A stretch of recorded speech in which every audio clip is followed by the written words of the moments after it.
The mop hit the marble floor with its usual wet slap, and Roy Becker pushed it forward in long, methodical strokes.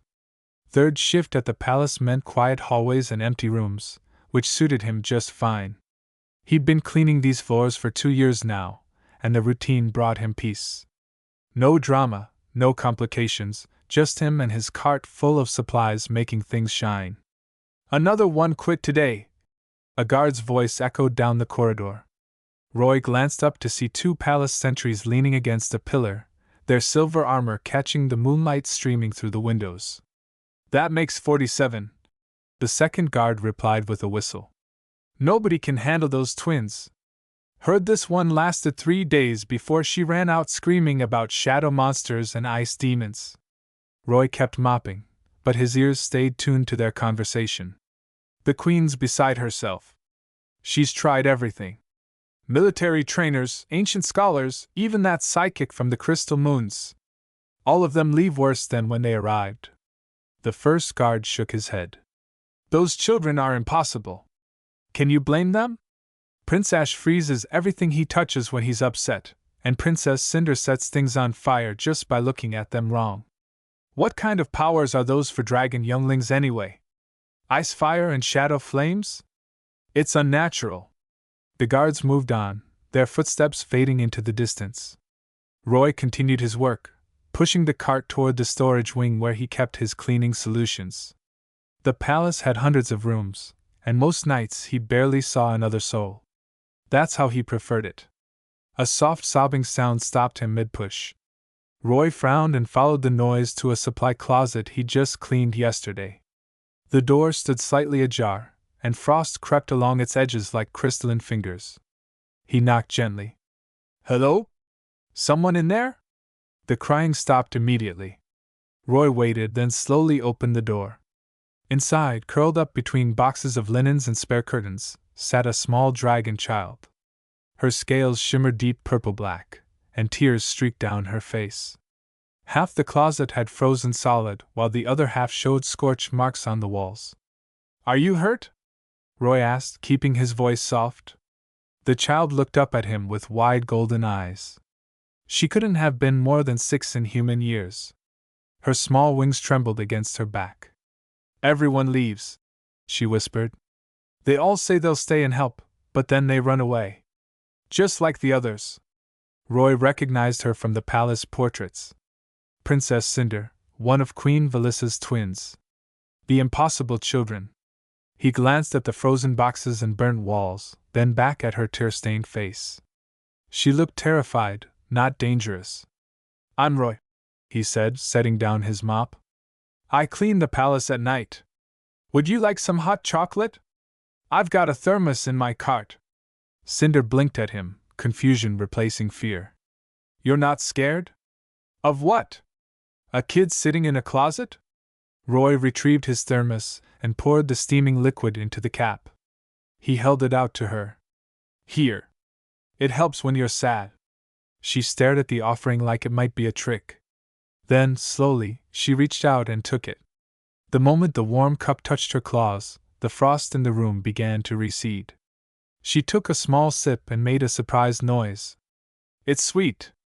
"Yeah, I add extra sugar. Don't tell the palace cooks. They think I'm sophisticated." Roy sat down on the floor across from her, giving her space. "You want to talk about what happened? The new nanny called me a monster. She said I was broken and couldn't be fixed. Then she left." Cinder's voice cracked. "Maybe she's right. Maybe I am broken." "Broken things don't cry," Roy said quietly. "Broken things don't feel bad about hurting others. You're not broken. You're just a kid with big feelings and nobody's taught you what to do with them yet. You don't understand. When I get sad or angry, the shadows come. When my brother gets upset, everything freezes. We can't control it. We've tried." "How old are you?" 6 cycles. 6. And people expect you to have perfect control over powers that even adult dragons don't fully understand?" Roy shook his head. "That's not fair to you." Cinder finished the hot chocolate and handed back the cap. Some color had returned to her face. "Why are you being nice to me?" Everyone else is scared. Because you're sitting in a closet crying, and that makes you a sad kid who needs help. The rest is just details. Roy stood up and offered his hand.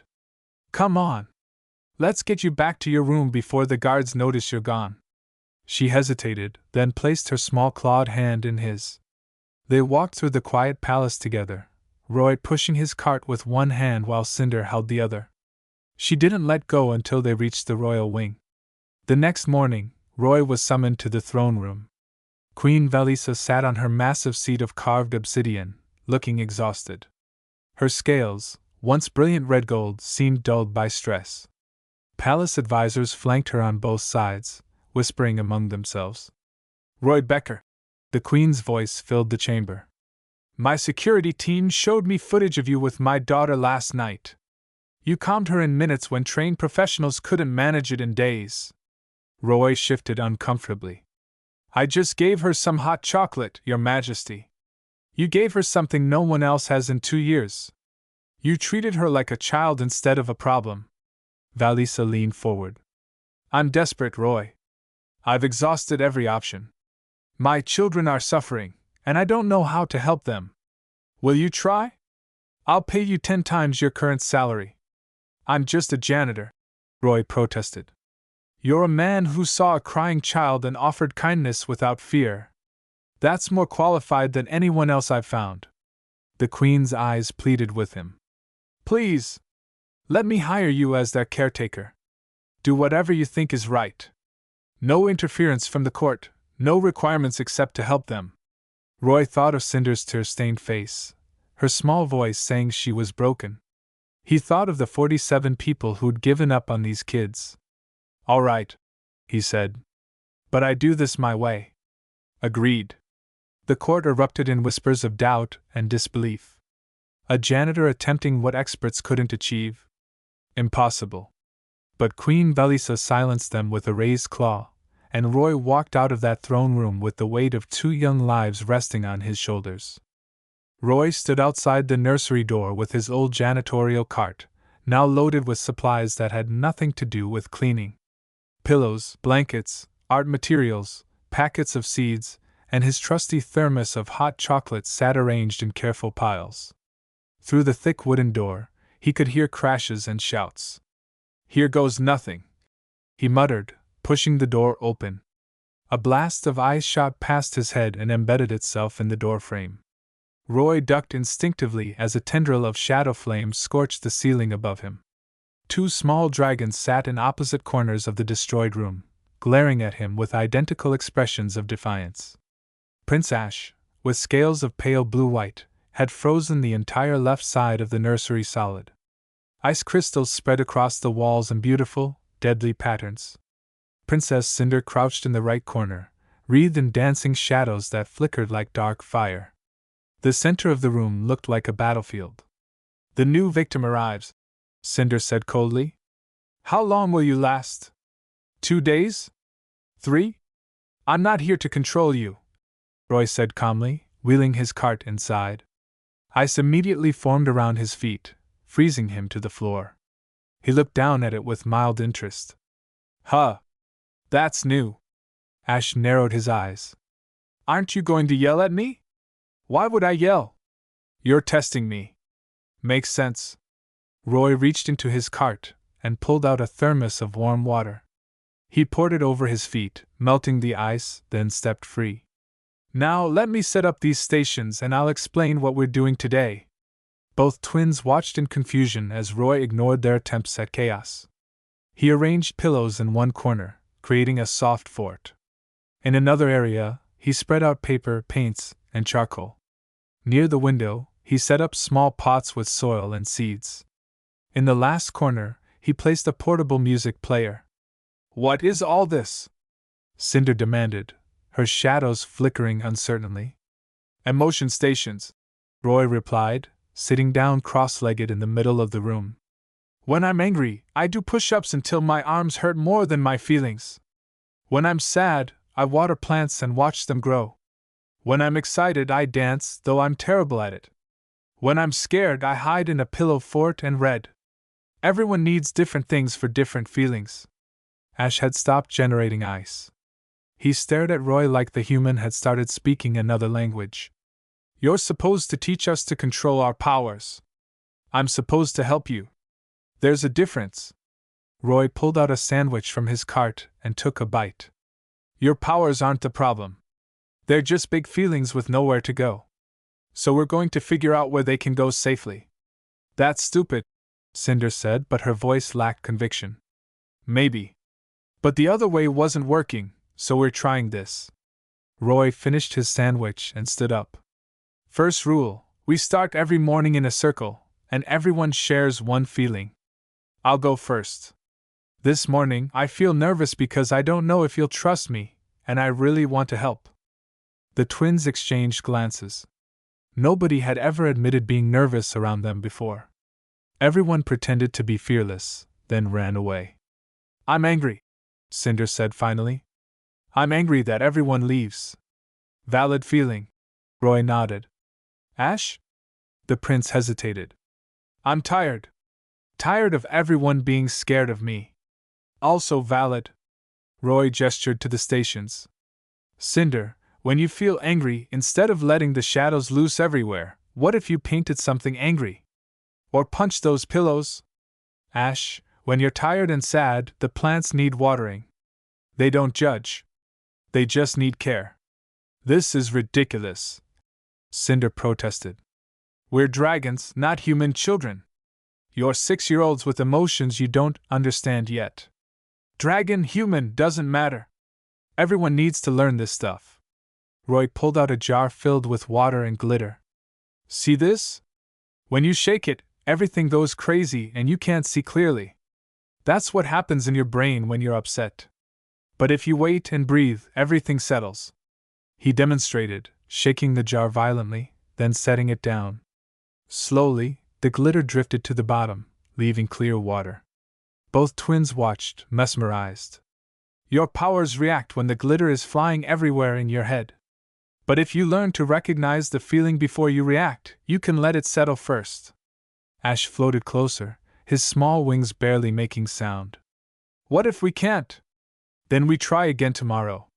And the day after. And the day after that. Roy met his eyes. I'm not going anywhere. Everyone says that, Cinder whispered. I know. But I'm going to prove it by showing up every single day. Roy pulled out containers of food from his cart. Now, who's hungry? I brought lunch. We can eat and then try the first emotion station. The twins approached cautiously, like wild animals unsure of a trap. They ate in silence while Roy chatted about nothing important, just filling the space with calm presence. When Ash accidentally froze his juice box solid in frustration, Roy just laughed. Well, I always wanted to try a juice popsicle. Scientific experiment. He crunched into the frozen container and made an exaggerated face. Terrible idea. 0 out of 10. Don't recommend. Ash's eyes sputtered and died as shock replaced his anger. Nobody had ever laughed at his mistakes before. They'd always treated each incident like a disaster. You're weird, Cinder said. Yep. And you two are stuck with me now. Roy stood and stretched. Come on. Let's plant these seeds. You can tell me about yourselves while we work. Favorite colors, foods, games. The important stuff. By the end of that first day, the nursery hadn't been destroyed. The twins had actually planted seeds, painted messy pictures, and built a pillow fort together. Palace guards peered through the windows in disbelief, watching the human janitor sitting calmly between two children who terrorized 47 previous caretakers. In the royal chambers, Queen Valisa watched the security footage with tears streaming down her face. For the first time in 2 years, her children were laughing. Actually laughing. The sound filled the nursery like music. Impossible, breathed the palace advisor. But there it was, happening right before their eyes. The human was doing the unthinkable, simply by treating monsters like the scared children they'd always been. 3 months into his new role, Roy had transformed the nursery into something that looked more like a classroom mixed with a playground. Charts covered the walls showing different emotions with corresponding faces. A large wheel divided into sections displayed feelings from happy to angry to confused. The twins had helped decorate everything with their own drawings and handprints. All right, math time, Roy announced, pulling out ingredients from his supply bag. We're making cookies today. I hate math, Cinder grumbled, but she still came over to the table. You won't hate this kind. See, we need 2 cups of flour. Ash, can you measure that out?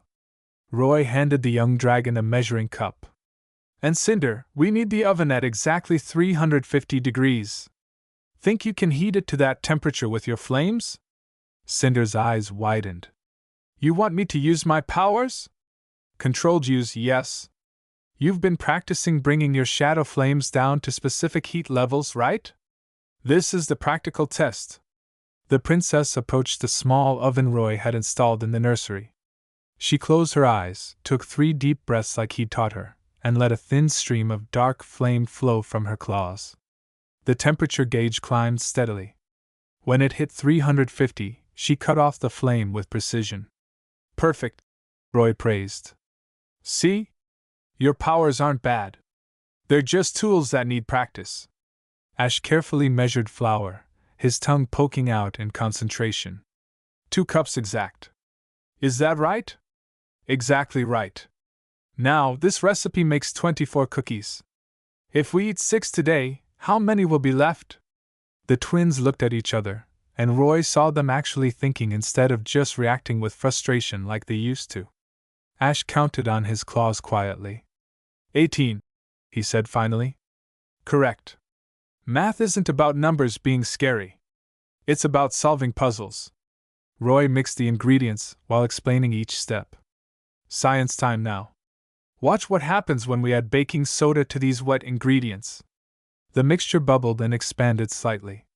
Both twins leaned in close, fascinated. Roy explained chemical reactions in simple terms, showing them how different elements work together to create something new.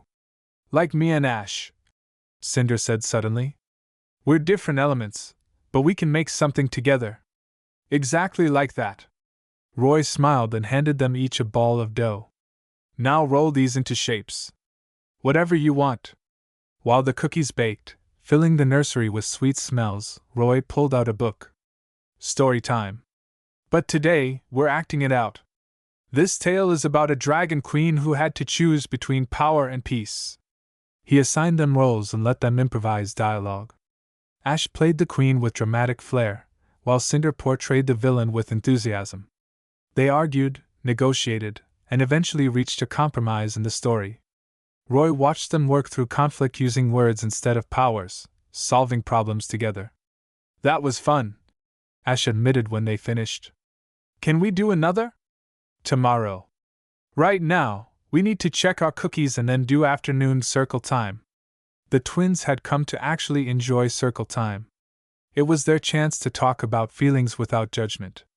They settled onto cushions while Roy retrieved the perfectly golden cookies. I'll start, Roy said, holding his cookie. Today I feel proud because you two have grown so much. 3 months ago, this nursery was a war zone. Now look at it. You're learning, growing, and most importantly, you're choosing how to use your powers instead of letting them control you. Cinder nibbled her cookie thoughtfully. I feel happy. And a little scared. Scared of what? Roy asked gently. That this will end. That you'll leave like the others. Her voice got quiet. You're the first person who didn't treat us like we're broken. I'm not going anywhere. We have a deal, remember? And I always keep my promises. Roy turned to Ash. Your turn, buddy. I feel understood, the young prince said. Nobody ever explained that my ice fire happens because I feel too much. They just told me to stop feeling. But you said feelings are okay. You just taught us what to do with them. Feelings are always okay. It's what we do with them that matters. Roy stood and walked to the feelings wheel on the wall. Let's talk about triggers. Cinder, what makes your shadows come out? When someone takes my stuff. Or when I think people don't like me. Or when Ash gets more attention. She looked embarrassed. That's jealousy, right? Right. And there's nothing wrong with feeling jealous. But now you know what it is, you can recognize it before the shadows start. What can you do instead? Use my words. Say I feel left out. Ask for what I need. Perfect. Roy turned to Ash. How about you? My ice comes when people don't listen to me. When I try to explain something and they ignore it. Or when everything feels like too much and I need space. So you're feeling unheard or overwhelmed. What's your strategy? The pause technique. Count to 5. Breathe. Then choose if I need to speak up or walk away to the quiet corner. Roy felt pride swell in his chest. These children, labeled impossible by everyone, were developing emotional intelligence that most adults struggled with. They were learning not just to control their powers, but to understand themselves. Later that evening, Roy found both twins in the garden plot they'd created together. Ash was carefully providing frost to protect delicate seedlings from the heat, while Cinder used small controlled flames to warm the soil in shaded areas.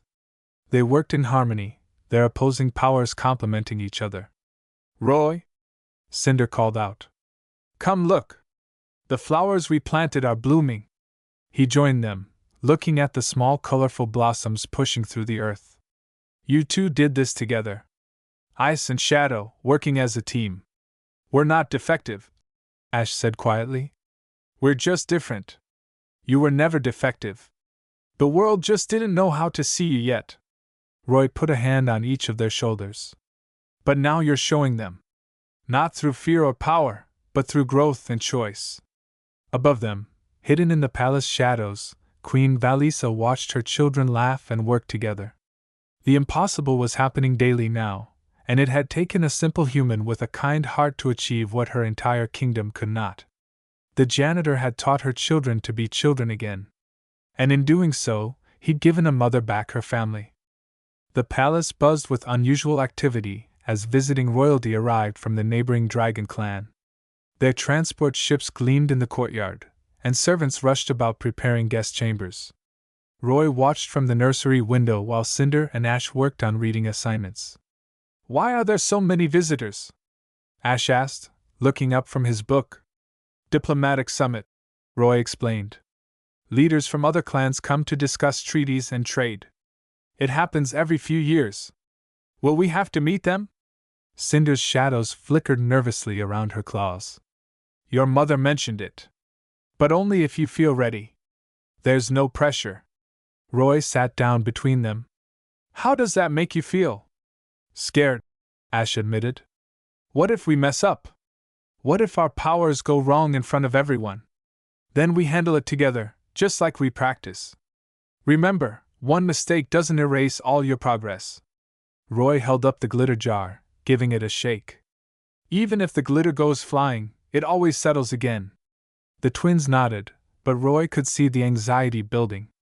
He made a mental note to do extra calming exercises that afternoon. The trouble started 2 days later in the palace gardens. Roy had brought the twins outside for their usual nature lesson when they encountered 2 young dragons near the fountain. These children wore elaborate jewelry and carried themselves with obvious pride. Their scales were polished to an unnatural shine. Look, Blade, the male dragon said loudly. The defective ones are allowed outside now. The female, Princess Blade, laughed. I heard they needed a human to babysit them. How embarrassing. Can't even trust dragon tutors with the queen's shame. Roy felt both twins tense beside him. Cinder's temperature dropped while Ash's began to rise. He recognized the warning signs immediately. Let's go back inside, Roy said quietly, putting hands on their shoulders. No. Cinder pulled away, facing the visiting dragons. What did you call us? Prince Scar smiled cruelly. Defective. Everyone knows about you too. Ice fire? Shadow flames? Those aren't real dragon powers. You're mistakes of nature. And you need a weak human to control you, Blade added, looking at Roy with contempt. Our tutors are dragon warriors. But you get a janitor. How pathetic. Ash's breathing quickened. Frost began forming on the grass around his feet. We're not pathetic. Prove it then. Show us these special powers everyone whispers about. Or are you too scared? Scar stepped closer, deliberately provocative. I bet you can't even control them. Probably destroy everything you touch. Shadows began swirling around Cinder's body, growing thicker by the second. The temperature in the garden plummeted and spiked simultaneously. Plants started freezing on one side while others withered from heat on the other. Roy could see both twins losing their grip on control. Ash, Cinder, look at me, Roy said firmly, stepping between them and the visiting dragons. Not at them. At me. They called us mistakes. Cinder's voice shook with rage and hurt. They said we're broken. I know. And their words hurt. That's valid. You're angry and that's okay. Roy knelt down to their eye level, blocking out Scar and Blade completely. But you've worked too hard to let them steal your control. You are not what they say you are. You know the truth. The truth is we're freaks, Ash whispered, tears forming in his eyes. I spread faster across the ground.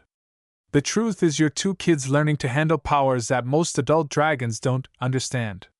The truth is you've made incredible progress. The truth is you're choosing right now, in this moment, whether to let their words control you or whether you control yourself. Roy could feel the air crackling with energy. Both children were at their breaking point. He pulled out the glitter jar from his pocket and shook it hard, then held it up between them. Watch. See how crazy it is? That's your brain right now. Everything flying everywhere. But we can let it settle. We've done it before. Breathe with me. In for 4. He breathed deeply, counting. After a heartbeat of hesitation, both twins matched his breathing. Hold for 4. Out for 4. Roy kept his voice steady and calm. Again. You're in control. Not them. Not your powers. You. Ash's frost stopped spreading. Cinder's shadows began to pull back, swirling slower. The glitter in the jar drifted downward gradually. Roy continued the breathing exercise, maintaining eye contact with each twin. That's it. You're doing it. Feel the power, acknowledge it, but don't let it choose for you. You choose. Slowly, painfully, the twins pulled their abilities back. The garden stopped its wild fluctuation. When the last shadow disappeared and the final ice crystal melted, both children collapsed against Roy, shaking from the effort. Behind them, voices gasped. Roy turned to see not just Scar and Blade, but their parents, Queen Velisa, and several other visiting dignitaries. They'd all witnessed the confrontation. The visiting queen, mother to Scar and Blade, stared in amazement. They stopped themselves. In the middle of a full manifestation, they pulled it back. My children have never shown such restraint, she continued, looking at her own perfectly behaved but clearly frightened offspring. They obey from fear of punishment, but this? This is true self-control. Roy helped Cinder and Ash stand. Both twins were exhausted, emotionally drained from the effort of reigning in their powers under extreme provocation. How? The visiting queen asked Roy directly. How did you teach them this? I didn't teach them control. I taught them understanding. There's a difference. Roy kept his arms around the twins protectively. Control from fear doesn't last. But understanding yourself, recognizing your triggers, choosing your response? That's real power. Queen Velisa approached her children, and, for the first time in years, embraced them publicly. I'm so proud of you both. That was incredibly difficult, and you did it. Cinder buried her face in her mother's scales and cried from sheer exhaustion. Ash clung to Roy's shirt, trembling. The confrontation had taken everything they had, but they'd won the battle against their own powers. That evening, requests began arriving from other dragon families. They wanted to know more about Roy's methods. They had their own struggling children, their own impossible cases. Word spread quickly that the human janitor had achieved something revolutionary. But Roy only cared about 2 small dragons sleeping peacefully in their beds, having proven to themselves and the world that they were never broken. Just misunderstood. 6 months of constant vigilance was taking its toll on Roy, though he'd never admit it out loud. He arrived early each morning and stayed late each night, always alert for signs of emotional distress in the twins. His small apartment went unused most days. He slept on a cot in the room adjacent to the nursery, just in case they needed him. The palace physician had noticed the weight loss and the dark circles under his eyes. "You need rest, Roy. Real rest."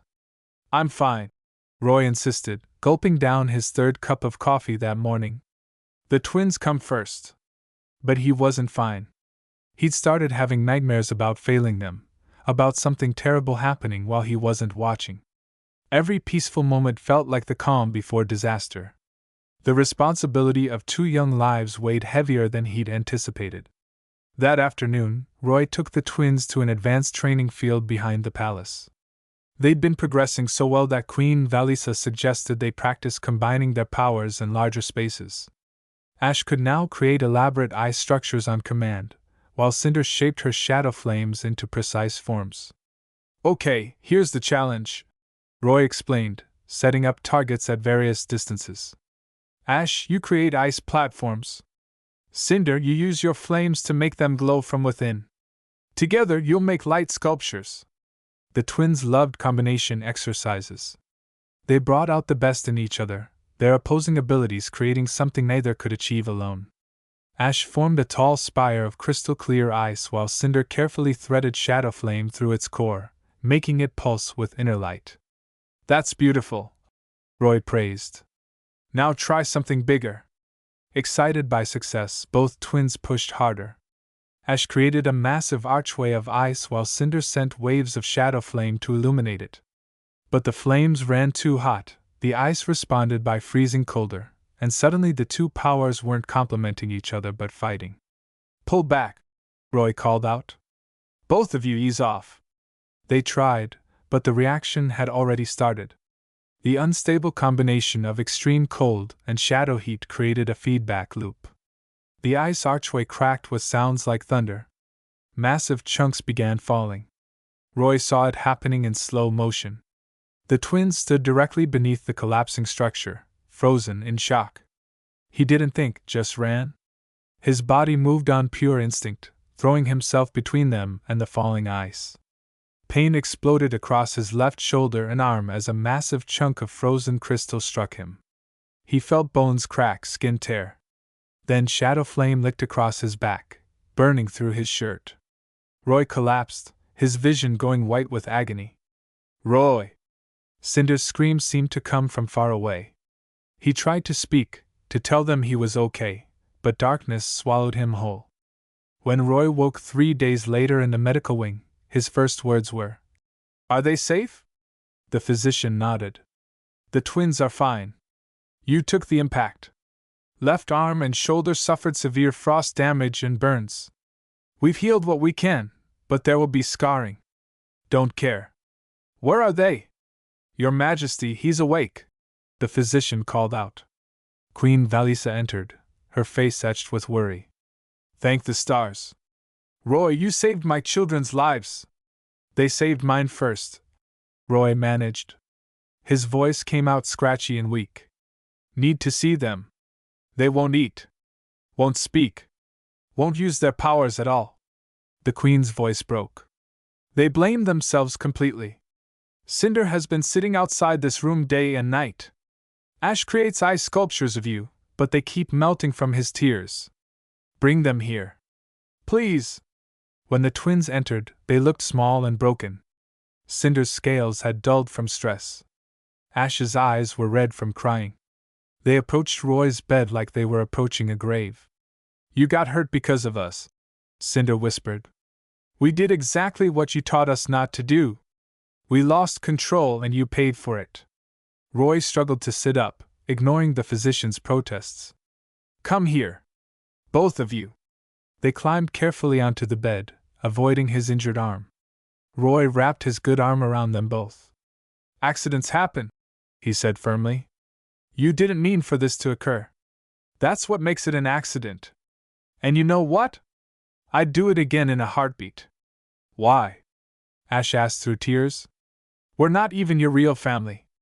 The words hit Roy harder than the falling ice had. He took a shaky breath, deciding it was time to share his own truth. When I was your age, I lived in foster care. Got bounced from home to home. Nobody wanted to keep the quiet, weird kid who cried too much. I was told I was too much work, too difficult, not worth the effort. Roy's voice grew thick with emotion. I spent my whole childhood believing I was broken, that something was wrong with me. Both twins stared at him with wide eyes. When I look at you two, I see myself. The scared kids everyone gave up on. But here's what I learned, we were never broken. The world just didn't know how to see us yet. Roy pulled them closer. You are worth every effort. Every sleepless night, every moment of worry, every injury. Because you're not projects or problems. You're two kids who deserved love and understanding from the beginning. We love you too, Cinder said softly, then looked shocked at her own words. Can we call you Dad? Ash asked hesitantly.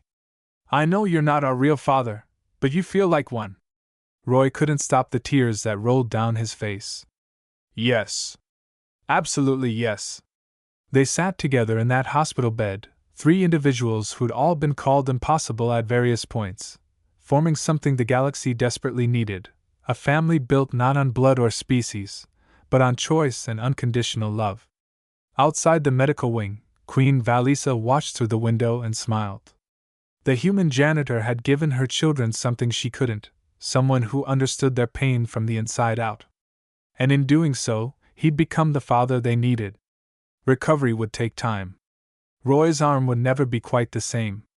But surrounded by two small dragons who finally believed they were worthy of love, he never felt more whole in his entire life. 18 months after a janitor walked into an impossible situation, the palace gardens hosted a celebration unlike any the Dragon Kingdom had seen before. Banners flew from every tower, and representatives from 17 different worlds gathered to witness what many had deemed fantasy. Roy stood to the side, his left arm still bearing scars from that day in the training field. The injury had healed but left permanent marks, which he wore with quiet pride. They were proof that love sometimes required sacrifice. In the center of the garden, Ash and Cinder prepared for their demonstration. Both children had grown, not just in size but in confidence. At nearly 8 years old now, they moved with purpose and self-assurance. Nervous? Roy asked them quietly. A little, Ash admitted. But we've got this. We've practiced 1,000 times, Cinder added, her shadows dancing playfully around her claws rather than exploding uncontrollably. And if something goes wrong, we know what to do. Queen Valisa stepped forward to address the assembled crowd. 2 years ago, my children were considered unteachable. 47 trained professionals attempted to help them and failed. Then a human janitor with no formal education in childcare succeeded where experts could not. Today, they'll show you what's possible when we choose understanding over control. The crowd murmured skeptically. Many had come to see the famous twins fail. Others hoped for genuine insight into helping their own struggling children. Ash began first. He closed his eyes, centered himself with the breathing techniques Roy had taught, and extended his claws. Ice fire flowed out in a controlled stream, forming intricate sculptures. He created dragons, trees, flowers, all in perfect crystalline detail. Each sculpture demonstrated precision that took years to master. Then Cinder stepped forward. Shadow flames danced from her body, but instead of destroying, they illuminated. She wove darkness and light together, threading her flames through Ash's eye sculptures. The combined effect created glowing art that seemed to pulse with inner life. The crowd gasped. This wasn't just power.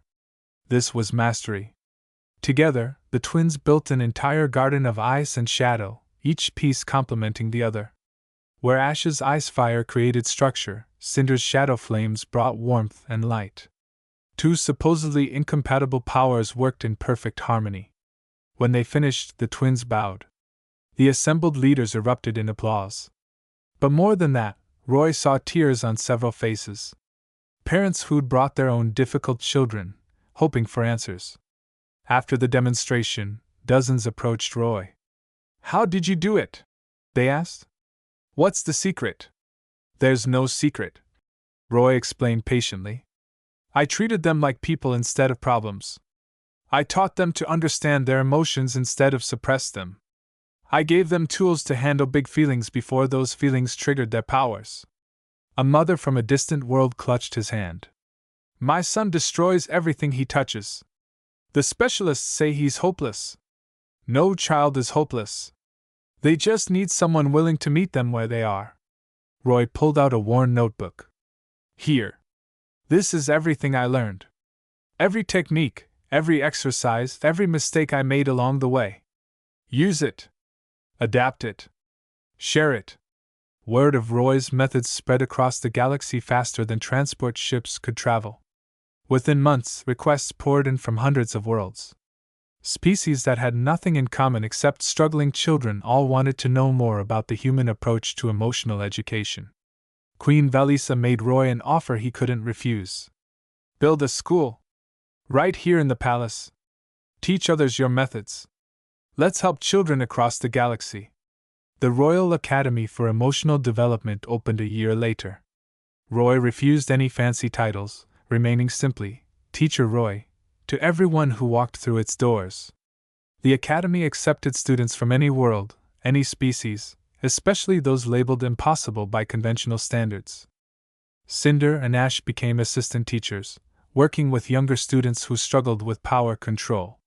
They understood the fear and frustration better than anyone. When a small alien child accidentally destroyed a classroom in panic, Cinder sat with them and shared her own stories of shadow flames running wild. It gets better, she promised. Not perfect, but better. And better is enough. The Academy's success led to satellite schools opening on other worlds. Roy's simple techniques, based on human emotional intelligence, proved universal. Understanding feelings, practicing self-regulation, choosing response over reaction worked regardless of species. One evening, Roy found himself back in his old apartment, packing the last of his belongings. He'd officially moved into palace quarters permanently. Cinder and Ash helped, chattering about their day. "Dad, can we get pizza for dinner?" Ash asked casually. The words still made Roy's heart skip. Dad. He'd never imagined having a family, let alone one so unconventional. "Sure, buddy. Extra cheese?" "Obviously." As they walked through the palace halls toward the dining area, Roy passed the storage closet where he'd first met Cinder. The little dragon crying in the dark, convinced she was broken beyond repair. He thought about his own childhood, bouncing between homes, believing he wasn't worth keeping. "What are you thinking about?" Cinder asked, noticing his pause. "Just remembering. 2 years ago, I was a janitor mopping floors at night. Now I'm running an academy that's changing lives across 17 worlds. It's surreal." "You were always more than a janitor," Ash said matter-of-factly. "You just needed the right people to see it." "Same as us." Roy smiled and ruffled the scales on both their heads. "Come on. Let's get that pizza before your mother asks us to try her latest experimental cuisine again." They laughed together, a sound that had once seemed impossible. In saving 2 children everyone else gave up on, Roy had discovered his own worth. He'd proven that the most powerful force in the galaxy wasn't strength or technology, or even magic. It was compassion. The simple, revolutionary act of seeing someone struggling and choosing to help rather than judge. Of treating the monster like the scared child underneath. Of believing in potential when everyone else saw only problems. Years later, historians would study the movement Roy started. They'd analyze his techniques, debate his methods, write papers about human emotional intelligence as a galactic resource. But Roy never cared about the fame or recognition. He cared about the children. Every single impossible, difficult, broken child who walked through his academy doors and left understanding they were never any of those things. They were just kids who needed someone to believe in them.